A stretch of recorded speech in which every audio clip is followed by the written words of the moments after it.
to the wild card weekend, and the game is take your pick. Lewis, Broncos, Bills, early Sunday. Who you got? This is an easy one for me, the Bills. And why? Because of Josh Allen. Look, there is a confidence that is emanating from this young man right now that you can tangibly almost feel. And I think the players in the locker room, the other 52, feel it as well. There's nothing he feels like he can't do.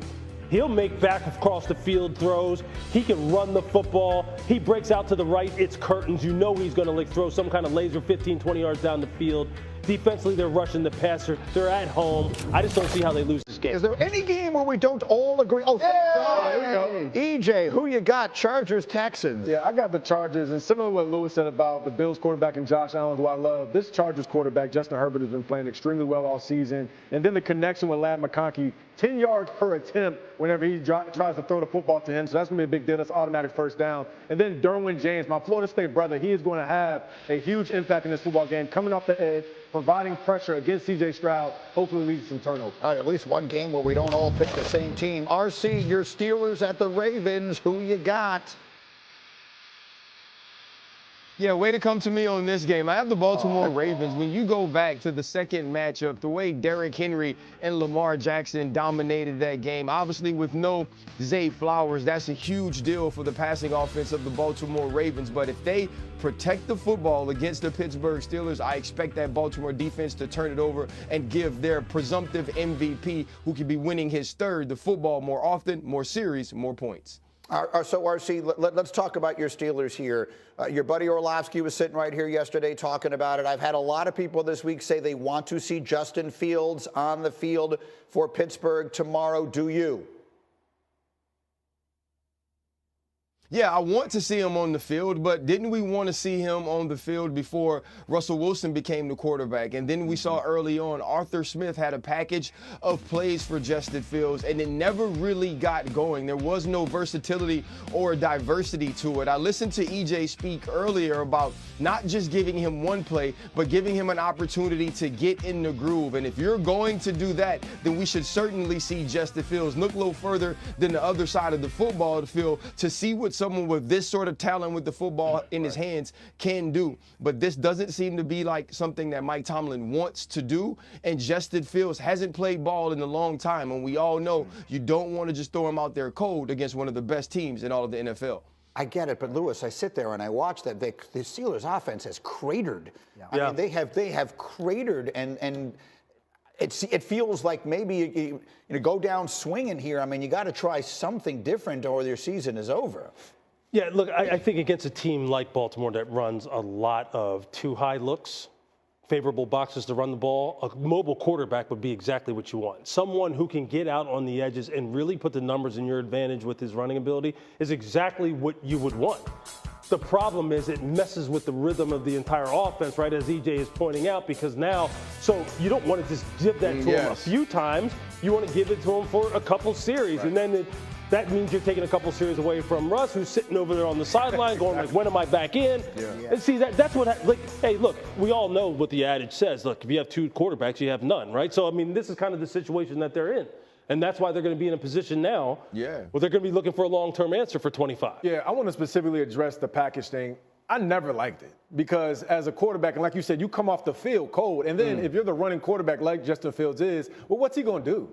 You're going to run quarterback counter. You're going to run quarterback power. Is that really doing anything to a Baltimore Ravens defense? This is the playoffs, man. Like, I understand you want to take all the Band-Aids off and go out there and try to win a football game, but you choose one of them. And if it's Russ who you feel most confident with because of his passing prowess, then ride with Russ. But if you're going to give Justin Fields an opportunity, give him a real opportunity to lead the team. The problem that Russell Wilson was great when they put him in at first, but lately it's been can't pick up a third down, turning the ball over too much. They feel like they can get Russell Wilson back to the way he was playing in week 9 and 10, then they have a chance. The problem with the Justin Fields stuff, and I know the coaches have it and they want to use it, they want him to be ready.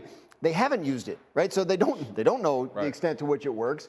And unless they've been practicing it in secret and they have it ready to unveil. But that's tough in a playoff game, right? Because how good can you possibly feel about it? So he's available. I bet he sees the field in this game. To what extent and how effectively is anyone's guess. And then on the other side, RC, you mentioned Derrick Henry. That's the big difference. The Ravens have always fallen short in this iteration of their history. He's the big difference maker here. Do you expect him to be the difference maker in the game? I mean, he was definitely the difference maker in the second meeting of these two teams. But I would love to sit here and just talk about Derrick Henry and how important he is. But let's be real. Whether the Baltimore Ravens win or lose on Monday mornings, we're going to be talking about Lamar Jackson. And I listened to what Lewis said a little earlier about Myles Garrett's comments on Lamar. Derrick Henry has taken some of the weight off of his shoulders, especially when we talk about the red zone. But it's going to be about Lamar Jackson being Lamar Jackson. It's going to be about Lamar Jackson remembering that his mother was pissed off with him because he had some running lanes that he wouldn't take. It's going to be about him being himself. And when he's himself, he's the most unstoppable force in football at the quarterback positions. There have been times in the playoffs that he hasn't done that. Don't change. Be you, and be the you that got the Baltimore Ravens here, and add Derrick Henry to that. It's not time for Lamar Jackson to take a back seat to anyone in a Baltimore Ravens uniform. You were nodding heavily along there. I think if people are just tuning into the Ravens, and the last time they saw him was last year's playoffs, Lamar Jackson's a different player than he was. Yep. Like this year, he posted one of the highest passer ratings in the history of the NFL. That's just passer rating. That does not count anything he did with his legs. So he has elevated as a passer to an extent we've never seen before. The Ravens have more ways to beat you than they used to have. Lamar Jackson has more ways to beat you than he used to have. It would be very disappointing if they had another flop. I was totally blown away at the number of historic landmarks he has hit when you're talking about throwing and running and not turning the ball over. Yes. Historic. No one has ever done it. That's what's cool about what he did this year. He is a two-time MVP, and this was his best season. We will see. Once again, when everybody thinks something is going to happen, it almost never does. First Take is on the way. Coming up, can Notre Dame win it all? Will Lamar struggle without Zay Flowers? First Take, top of the hour. Molly, Stephen A., Cam Newton, RC, and much more top of the hour here on ESPN.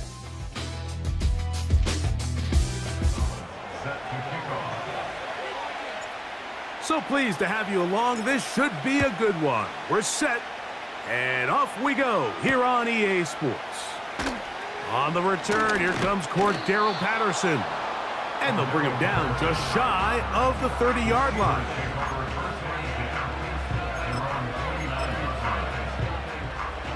So they come to the line for first down and 10.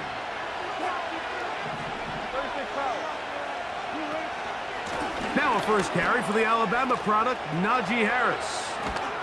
And he's going to be brought down up past the 45.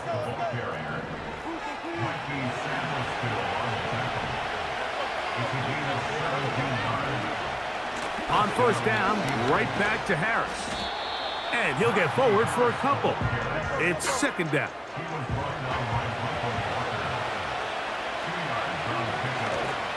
They'll give it to Harris again.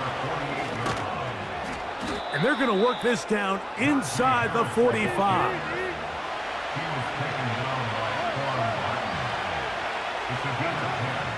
Another run here with Harris. And he'll work forward for about 3. It's second down.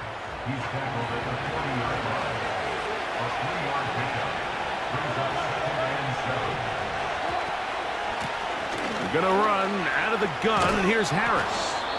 He'll pop this ahead for about 4, but it will set up third down.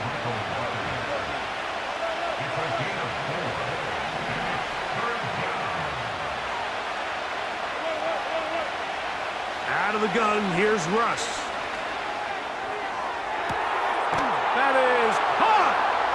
And he will get into the end zone. Calvin Austin. Touchdown, Steelers. Chris Boswell on for the point after. It's up and good. And the Steelers will take a 7-0 lead. Boswell now following the touchdown. Back out to kick this one off. This kick is fielded in the end zone, but no move to bring it out. It's touchback, and that ball will come out to the 30-yard line.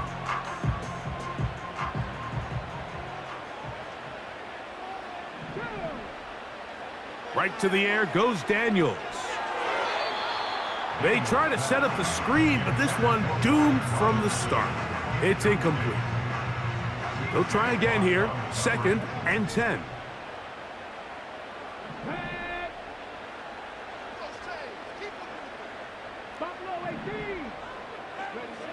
Operating from the gun, it's Daniels. And that's going to be incomplete. Coverage was good that time. The contact jarring the ball loose and forcing 3rd down. Luke McCaffrey, the intended receiver. Now it's going to be 3rd down.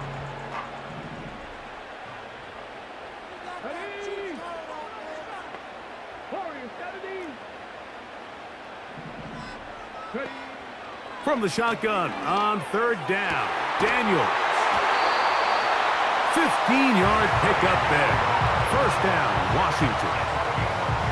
And this is what you can do when you have one of the best receivers in the game. You understand that even if the coverage is not perfect for the play call, sometimes it's just as simple as my guy is better than your guy, and we're going to just keep giving him a chance. Off he goes.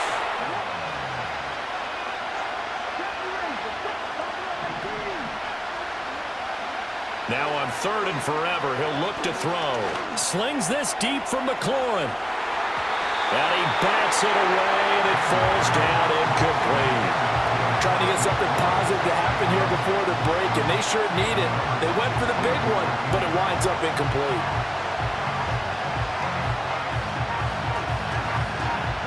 And likely time for one final play here in the half, so they will go for it on 4th down.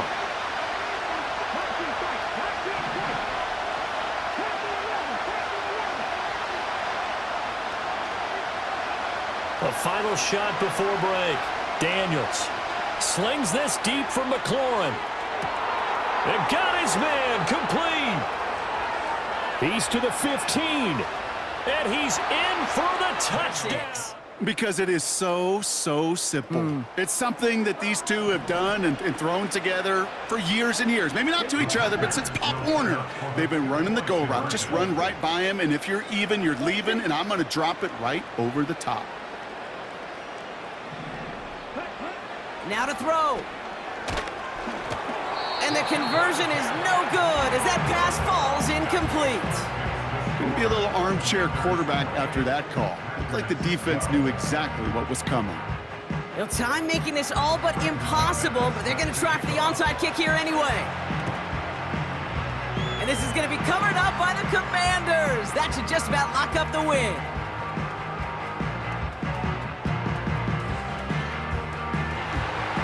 And Washington finishes the return to the end zone. Touchdown! The Commanders picked up the fumble and ran it home.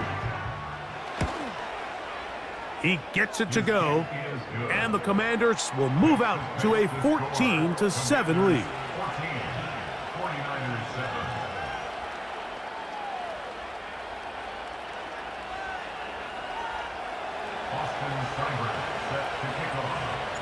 Seibert now following the touchdown. He's out to kick it away.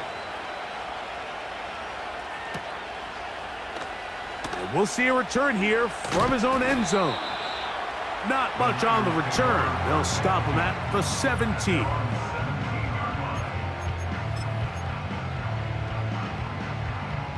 Boy, some bulk in the formation on that right side here for 1st and 10. A play fake. Now it's he fumbled the football. And the defense has it. And there it is. The defense comes up with the big... Robinson will score. Touchdown, Commanders. So how about that for an answer? They get the touchdown there, and it's back to a one-score game here in the 4th. And that's what these guys have done all game long because they've scratched and slashed their way to stay in this game. And by now, we should all realize they're not going away. Now the pressure again swings to their defense because they're going to need to find some way to get the ball back. All right, now a big two-point conversion attempt still to come. Daniels going to try and throw for it. And it's intercepted at the goal line. Oh, no, he lost the football. And he will get into the end zone, and a 2-point conversion will cut this down to a 6-point game. Here's Eckler. And he's brought down for a loss. The Commanders in the hurry up. They're hustling for the line.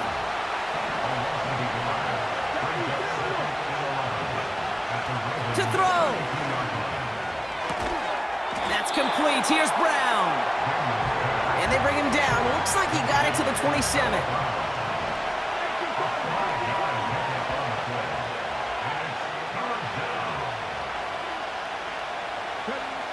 Here he is to throw. Someone got a piece of that downfield throw, but it is caught anyway. And that's a Washington touchdown. So there's part one, Brock. They get the touchdown that they desperately needed. Now, you'd imagine, comes a try for two. Yeah, and this might be just as tough as to go get that touchdown they just did because, well, they work on 2-point conversions, but they're difficult.